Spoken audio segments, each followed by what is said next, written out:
About 2 months ago, I took a motorcycle class, so I'm a very new rider. So some of the gears in the class itself was actually kind of expensive. The class is about like $200. The motorcycle helmet was almost $200. The gloves are like $80, so it's an expensive hobby. Personally, I've only gone about 40 to 45 miles an hour. That's the fastest I've gone. Even though it sounds kind of slow, it still feels pretty fast to me since I'm not that experienced, so I don't want to go faster than I can control.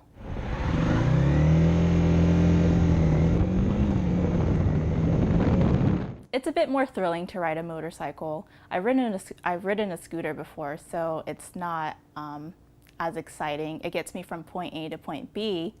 A motorcycle does that as well, but it's just a lot more fun. The first time I ever got onto a motorcycle was as a passenger. I had to swing my leg around pretty high, so that felt a little uncomfortable. And I had to hug the person in front of me, so that also felt uncomfortable. But as we were riding, all those feelings went away, and it was actually a really exhilarating ride. And the reason for that is if you stay in first gear and a car comes up from behind you and you see them in your rearview mirror, and you think they're going too fast, you can actually get out of the way because you're already in gear. I've gone riding about twice a week, only because my roommate is the one who helps me out. So whenever she has time to ride with me, then we'll go riding together.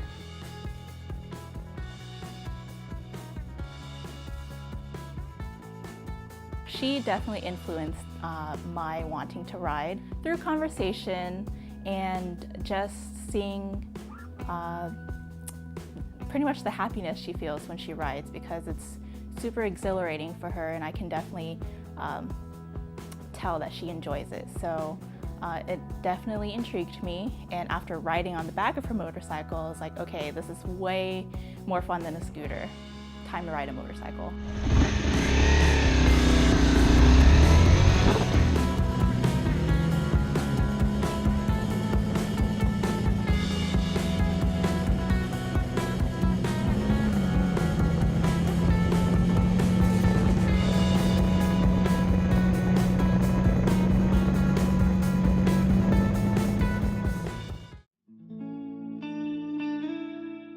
Sometimes there will be catcalls, but I feel like that's inevitable if you're a female rider. There will always be somebody catcalling you or making some sort of inappropriate joke. It's kind of annoying at first, but I just brush it off because I know those guys are just being jerks, so I just kind of ignore it and go on with my day.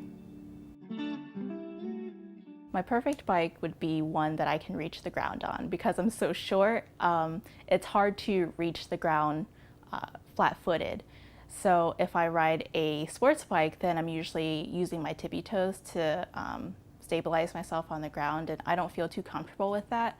I feel really unsafe, actually. So I'm looking at getting a cruiser, because then I can actually put my feet flat on the ground and feel safe and comfortable. Specifically, I'm looking at a Honda Rebel, so I'll probably get a bright red bike. Red is a really fierce color, so I'm gonna look fierce when I'm riding, you know?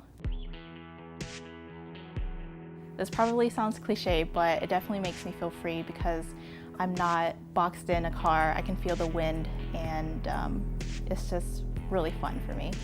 I would definitely encourage female friends to just try it out or ride on the back of a motorcycle. There will always be people who don't agree with your decision to ride because they just don't understand your wanting to ride, and they think that it is more dangerous because you're not protected by a metal car. But it's safe as long as you're aware of your surroundings and you have exit strategies in case something were to happen.